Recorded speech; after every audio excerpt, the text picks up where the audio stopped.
বিয়ে করার আগে অন্ততপক্ষে প্রত্যেকটা মানুষকেই বুঝতে হবে, জানতে হবে, শিখতে হবে যে বিয়ে করার পর স্বামীর প্রতি বা স্ত্রীর প্রতি তার দায়িত্ব, তার কর্তব্য এবং কি আর ওই বৈবাহিক জীবনটাকে সুন্দর করার জন্য কি কি করণীয় এই সম্পর্কে প্রত্যেকটা ছেলে মেয়ের জ্ঞান থাকা উচিত।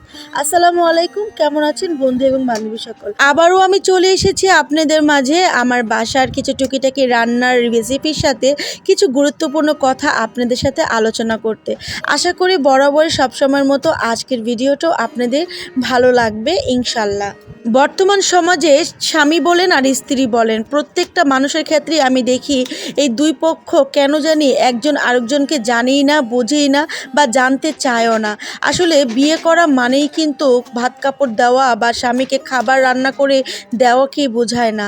বিয়ে করার কিন্তু অনেকগুলো ধাপ আছে, একটা স্ত্রীর প্রতি দায়িত্ব কর্তব্য এবং একটা স্বামীর প্রতি দায়িত্ব কর্তব্য, যেই জিনিসগুলো আমাদের বাচ্চারা বা আমাদের নব দম্পতিগুলো আছে তারা যেন জানেই না। আর না জানার কারণে কিন্তু স্বামী তার স্ত্রীর প্রতি সঠিক বিহেভ করছে না, স্বামী তার স্ত্রীর দায়িত্ব কর্তব্য পালন করতে ব্যর্থ হচ্ছে, বা স্ত্রী তার স্বামীর এই অবহেলা বা অজ্ঞতা দেখে সেও তার স্বামীর প্রতি ভালোবাসা ভরসা হারিয়ে ফেলছে। আর যে কারণে বিচ্ছেদের জায়গাটা খুব বেশি কিন্তু আমাদের সমাজে দিন দিন বেড়েই চলেছে। আর এটার জন্য কিন্তু দায়ী আমরা পরিবারের মানুষগুলো, কারণ আমাদের বাচ্চাগুলোকে তো আমরা বিয়ের জন্য ঠিকই প্রিপেয়ার মনে করছি যে সে বড় হয়ে গেছে, সে চাকরি করছে বা সে মেয়েটা বড় হয়ে গেছে, তাকে বিয়ে দিতে হবে। কিন্তু বিয়েটা দেওয়ার আগে তাকে যে এই সম্পর্কে বোঝানো উচিত, জানানো উচিত এবং সে এই ব্যাপারে পরিপূর্ণ রেডি আছে কি না সেই বিষয়গুলো আপনাদের পরিবারকেই এই জিনিসকে বুঝতে হবে।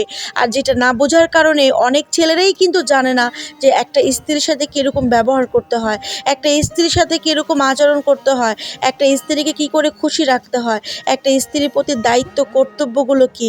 আর এগুলো যখন একটা স্বামী হয়ে তা পালন করে না, তখন একটা মেয়ে যে স্বপ্ন দেখে আসে তার স্বামীর চোখে মুখে ব্যবহারে সেই ভালোবাসাগুলো সে ফুটে উঠতে দেখে না, তখনই কিন্তু সংসারে বিচ্ছেদ এবং এই কষ্ট যন্ত্রণা যেটাই বলেন না কেন সেটাই সংসারে শুরু হয়ে যায়।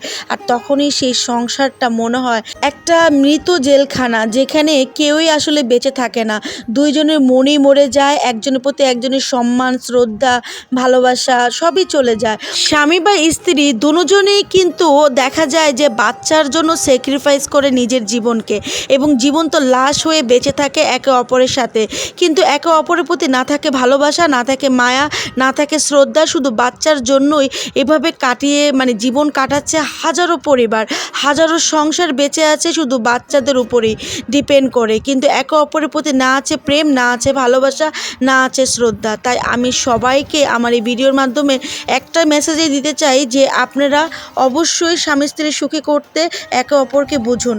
যে জীবনে সংসারে ভালোবাসা বিশ্বাস ভরসা জিনিসটা থাকে না, সেখানে সন্তানের দোহাই দিয়ে বেঁচে থাকে হাজারো জীবন্ত লাশ।